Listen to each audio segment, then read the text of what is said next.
नमस्कार, आप देख रहे हैं कर्पूरी ज्योति लाइव में। सबसे पहले अपना परिचय बताते हैं। जी, मेरा नाम संजय राजेश, घर नौवा, थाना अस्थावा, जिला नालंदा। मैं इस बार नालंदा लोकसभा, जिसका क्रमांक 29 है, का प्रत्याशी रहूँगा। नामांकन तिथि 9 मई 2024 है। सबसे पहले तो वह चुनाव में आप सक्रिय हैं और उम्मीदवार बने, उसकी बधाई देता हूँ। जी धन्यवाद। सबसे पहले एक प्रश्न हमारा ये है कि आज जो इंडिया और एनडीए गठबंधन की जो मुकाबला हो रही है, जी, तो ऐसा संभावना लगता है कि आप चुनाव क्षेत्र में हैं तो क्या त्रिकोणीय मुकाबला हो जाए? जी, इसमें आपको समझना पड़ेगा सबसे पहले एनडीए का स्ट्रक्चर, कि जब से हमारी जो क्षेत्रीय पार्टी है जेडीयू और राष्ट्रीय पार्टी बीजेपी दोनों मिली है 28 जनवरी से, 28 जनवरी 2024 से जब से मिली है तब से दोनों के बीच समन्वय नहीं है। आप इन लोग के मीटिंग से भी समझ सकते हैं। जो 28 इधर अप्रैल को हुआ, 2-4 दिन पहले जो मीटिंग हुआ, उसमें से साबित हो गया कि इन लोग भी समन्वय नहीं है। इनके अगेंस्ट में इंडी गठबंधन है, तो यहाँ तो महागठबंधन कहना ज़्यादा उचित है। इंडी गठबंधन कुछ है नहीं। उसमें भी दोनों पार्टियाँ जो हैं इनके सहयोगी, माले के जो सहयोगी दो बड़ी पार्टियाँ हैं बिहार में सक्रिय, एक राजद और दूसरा कांग्रेस। तो इन लोग कहाँ कुछ विशेष तो इन लोग का प्रभाव दिख नहीं रहा।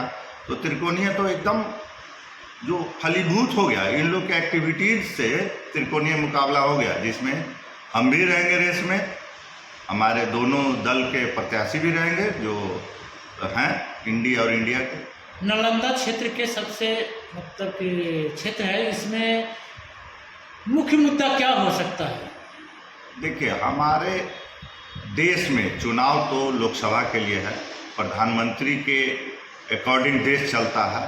लोकसभा के प्रति उत्तरदायी होता है पूरा, जितना 543 लोग चुन कर जाएगा जो भी व्यक्ति है, तो उत्तरदायी होना चाहिए समाज के प्रति, समाज का कार्य करने के प्रति, न कि फालतू मुद्दों, धार्मिक मुद्दे, बहकाने वाले मुद्दे, हवाबाजी, ये सब छोड़कर, किसी भी प्रकार का बरगलाने वाला मुद्दा छोड़कर सिर्फ विकास और बेरोजगारी, ये सब मुद्दा ही महत्वपूर्ण होना चाहिए। और नालंदा में इस बार इसी को प्रकाश में लाया जा रहा है कि फालतू बातें न सुनी जाए, जनता न सुने और सीधे तौर पर विकास के मुद्दे पर वोट दे और बेरोजगारी दूर करने के उपाय जो हैं, चूँकि सारे उपाय लोकसभा के कार्यवाहियों से निकलेंगे, तो उन उपायों पर गौर किया जाए। और मैं भी अगर चुना जाता हूं तो इन्हीं सब उपायों पर विचार करूंगा और जनता के सामने सारी बातें रखूंगा समय दर समय।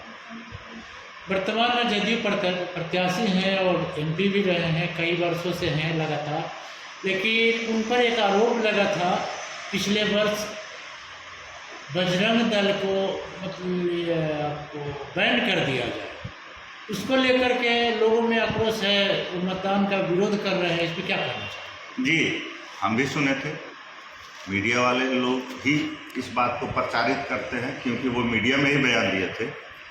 होता क्या है कि जदयू की एक पृष्ठभूमि बन गई है यहाँ कि अपनी सत्ता होनी चाहिए। पृष्ठभूमि यही है कि कुर्सी अपनी होनी चाहिए।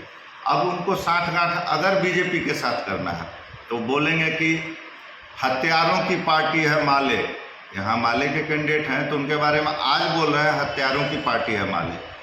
जब माले के साथ साठगांठ कर लेंगे, राजद के साथ कर लेंगे, तब बोलेंगे क्या बीजेपी को बैन कर दिया जाना चाहिए, बजरंग दल को बैन कर दिया जाना चाहिए, राम राज्य नहीं होना चाहिए। तो इनका मोटो क्या है? इनका मोटो यही है, जिसके साथ है विरोधी को गाली देना। हमारा कार्य जेडीयू को गाली देना नहीं है, हमारा कार्य किसी को गाली देना नहीं है। हमारा कार्य दो ही बात करना है, पहला विकास और दूसरा बेरोजगारी दूर करना।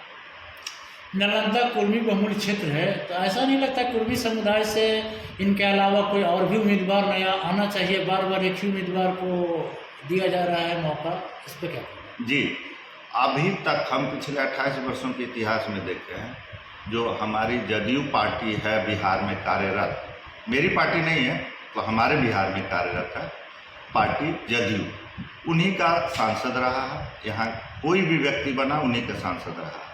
यहाँ किसी भी इस समुदाय के, जिस समुदाय के माननीय मुख्यमंत्री नीतीश कुमार जी हैं, उस समुदाय का कोई अन्य व्यक्ति अपना प्रदर्शन करने लायक नहीं छोड़ा गया, किसी प्रकार भी दबाव रहा हो। लेकिन अब चूंकि नीतीश कुमार जी, उनकी राजनीतिक स्थिति गड़बड़ लग रही है, उनका बयान भी स्पष्ट है, उनके बॉडी लैंग्वेज से भी समझ सकते हैं कि अब वो वृद्ध हो चुके हैं। समझ लीजिए मैं अघोषित उत्तराधिकारी हूँ, उनके समुदाय का अघोषित उत्तराधिकारी हूँ। उन्होंने घोषणा नहीं की है, समाज ने खुद ही घोषणा कर दी है। समाज ने मुझे आगे बढ़ाने में मदद किया है, समाज ने मुझे ये अधिकार दिया कि आप चुनाव लड़कर जीत कर दिखाइए और फिर आपको उत्तराधिकारी ही मान लिया जाएगा। तो मैं पूरा प्रयास करूंगा कि जीतूं और आप लोग से आशीर्वाद भी लेना चाहूँगा, पूरे समाज से। बहुत बहुत धन्यवाद। धन्यवाद।